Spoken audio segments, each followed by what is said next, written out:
Un accord avec la Chine, un accord avec le Royaume-Uni. Donald Trump est-il en train de réussir son pari en ce qui concerne les tarifs?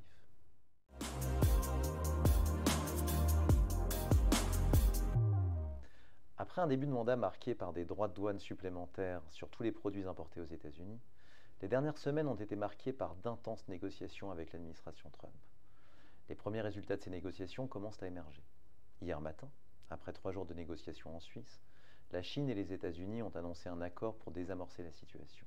Pour rappel, après des droits ciblés, l'administration Trump a imposé le 2 avril un droit réciproque de 34% sur tous les produits chinois.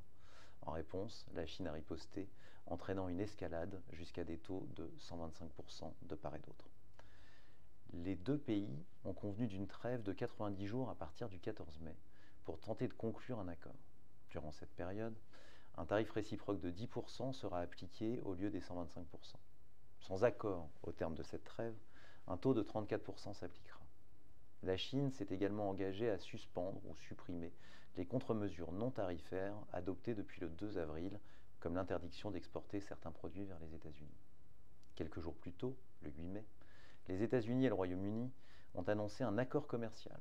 Le texte complet n'a pas encore été publié, seuls des termes généraux ont été évoqués en attendant de nouvelles négociations. À ce stade, il ressort que l'accord ne modifierait pas les droits réciproques de 10% sur les produits britanniques. Les droits sur les voitures britanniques, actuellement à 25% minimum, seraient réduits à 10%, mais seulement pour les 100 000 premières unités importées.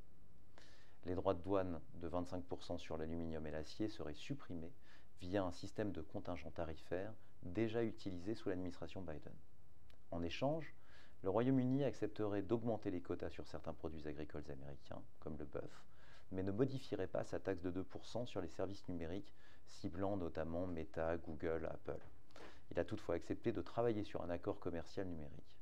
Des discussions supplémentaires auront lieu avant la publication d'un texte définitif. Le même jour, l'Union européenne a également fait des annonces quant à sa réponse aux droits réciproques américains.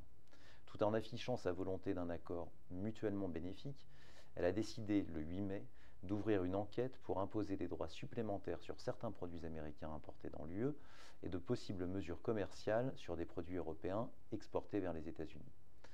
Une première liste concerne un large éventail de produits industriels et agricoles, whisky, avions, automobiles, acier, aluminium.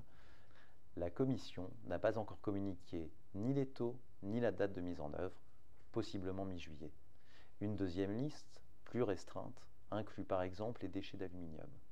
Il s'agit à ce stade d'une consultation publique ouverte aux commentaires jusqu'au 10 juin. Par ailleurs, l'Union européenne envisage un recours auprès de l'OMC contre les droits de douane réciproques, et ce sur les véhicules. D'autres accords pourraient être annoncés dans les prochaines semaines, voire jours. Deux constats s'imposent. Tout d'abord, une désescalade semble s'amorcer, mais limitée aux droits réciproques, pas aux autres tarifs américains.